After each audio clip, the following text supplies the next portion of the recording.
नमस्कार दोस्तों, स्वागत है आपका हिमाचल लर्नर्स हब में। तो इस वीडियो के लास्ट तक आपको जितने भी आज टाइपिंग टेस्ट हुए थे उन सभी का लिंक मिल जाएगा। सुबह की फर्स्ट शिफ्ट का टाइपिंग टेस्ट जो हुआ था वो मैंने आपको पहले की वीडियो के डिस्क्रिप्शन में प्रोवाइड कर दिया था। अगर फर्स्ट, सेकंड और थर्ड शिफ्ट वाले टाइपिंग टेस्ट की बात करें तो पैटर्न जो था वो मीडियम सा था, मतलब ना ज़्यादा इजी था ना ज़्यादा टफ था। यहाँ पे आप देख सकते हो बिल्कुल क्लियर फाइल है ये।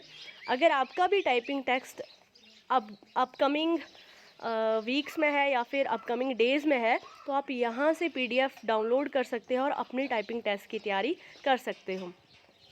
तो ये रहा पहली शिफ्ट का टाइपिंग टेस्ट।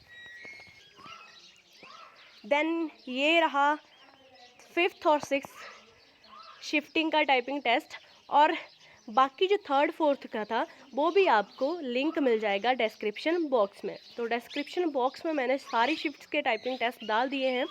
साथ में हमारे टेलीग्राम ग्रुप का लिंक भी है, वो भी आप ज्वाइन कर सकते हो।